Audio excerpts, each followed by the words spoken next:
We need to slow down a bit.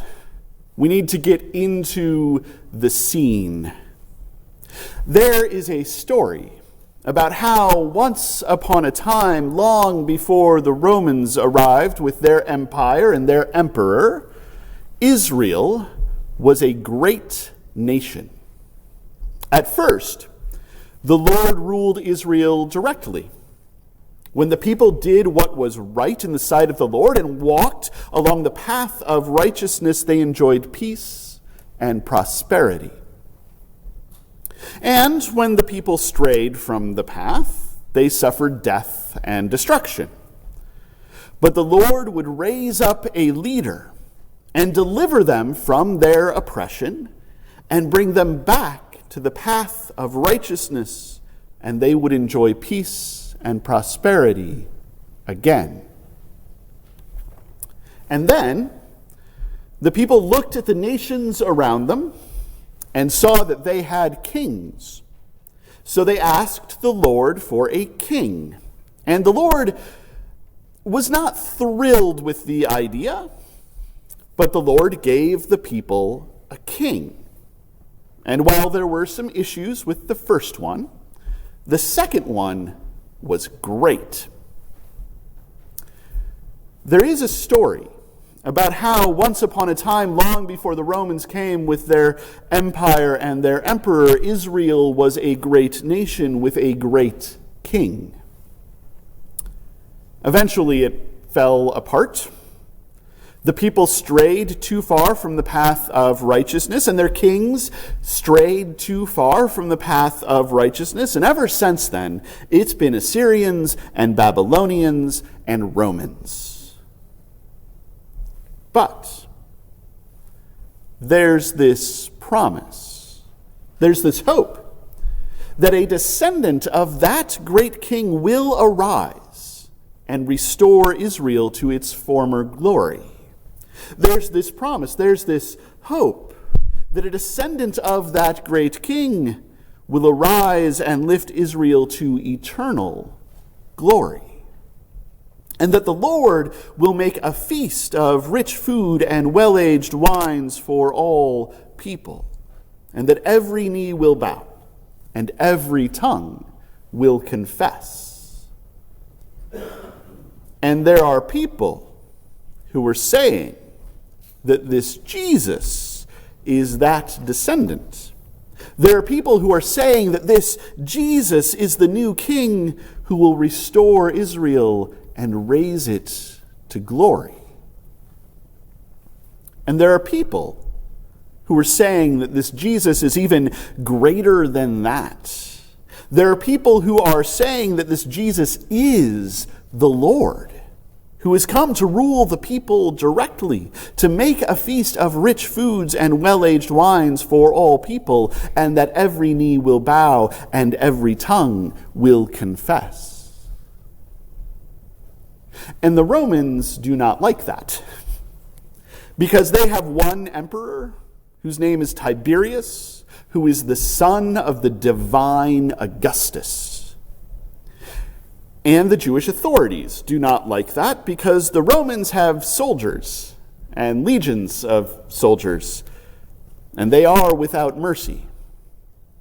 So here we are in this moment when Jesus is standing before Pontius Pilate and the Jewish authorities in this choice between two kings. I want to be fair. The Jewish authorities are in a bad position. And the gospel, according to John, isn't always kind to the Jewish authorities. And Christians have spent generations using the gospel, according to John, to justify cruelty against Jewish people. And we all imagine that we would do better, but there's a saying that gets passed around.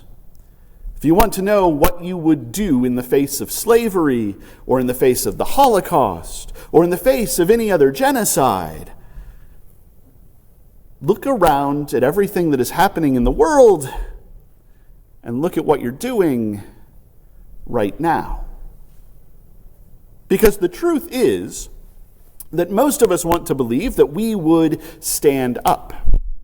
But the reality is that most people did not stand up then, and we are not that different from most people. And we could be standing up right now, but the couch is so comfortable, and tweeting something or sharing a meme or preaching a sermon is almost like standing up. So I have never stood, unarmed and unarmored, before the representative of the empire, the representative of the emperor, the representative of the son of the divine Augustus, who has soldiers and legions of soldiers, and told him to... There are words I've been asked to not use in church. But the point is that I have never stood unarmed and unarmored before the powers that be and put my life on the line. So I am not about to blame the Jewish authorities for their choice.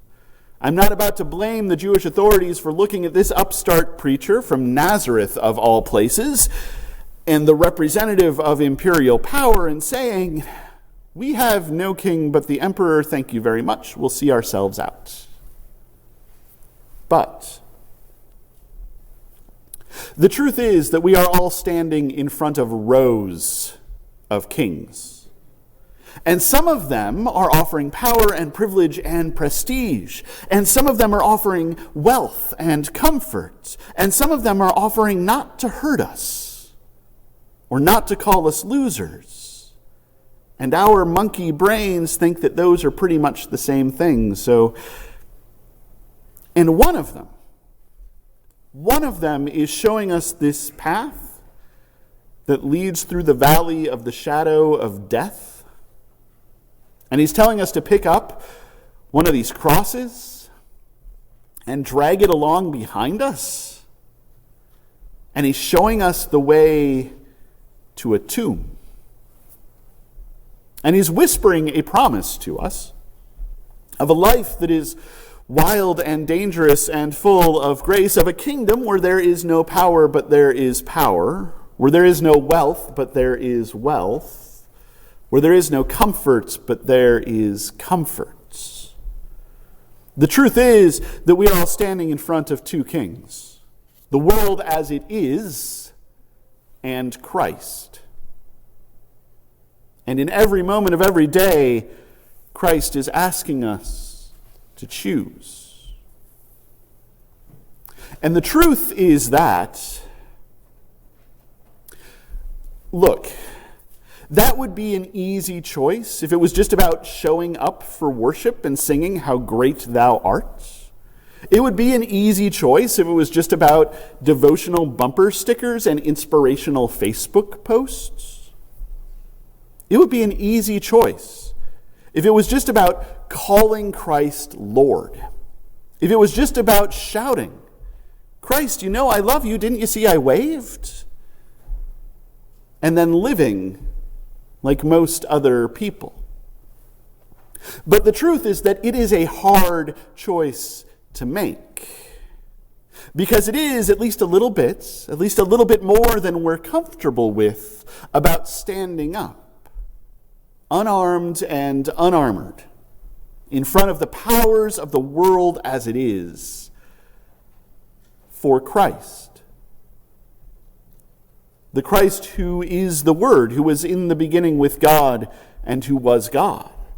The Christ through whom all things came into being and without whom not one thing came into being. The Christ who is the Lord, who will make a feast of rich food and well-aged wines for all people. The Christ before whom every knee will bow and every tongue will confess. The Christ who lives in every pleading face and every outstretched hand, who stands in line at every soup kitchen and food pantry, who suffers in every psych ward and prison cell, who travels mile after mile to escape violence and find a home in a new nation, who cries themselves to sleep because they are not welcome at home or in school or in church,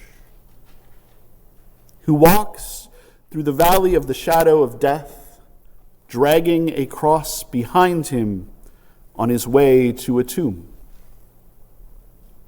It is at least a little bit about standing up, unarmed and unarmored, in front of the powers of the world as it is, for that Christ. And that is hard. This is the 5th Sunday of Lent. And Lent is a season of confession and repentance, of fasting and prayer, of getting down into the muck of who we are and who we have failed to be. It is a time to admit that there are times when we have made the easy choice, that we have been the easy people, that we have acquiesced to the world as it is, that we have said, we have no king but the emperor. And when I say we, I mean we, because I have done it too. I still do it too. I will do it too. But I know us. I know what we are capable of. And in every moment of every day, Christ is asking us to choose between the world as it is and Christ. In every moment of every day, Christ is asking us to choose between the world as it is and the world as it could be. Between the world as it is and the world that God is calling into being. And I know us. I know what we are capable of. We can choose Christ. We can give food to the hungry and drink to the thirsty. We can welcome strangers and clothe the naked. We can care for the sick and give fellowship to the prisoner. We can bring good news to the poor and proclaim release to the captive. We can lift the yoke off of the oppressed and help people see the world that God is calling into being. We can choose Christ. We can stand up for Christ. We can walk right through the valley of the shadow of death, dragging a cross behind us and into a tomb for the sake of Christ. And we can step out of that tomb into a new life that is wild and dangerous and full of grace.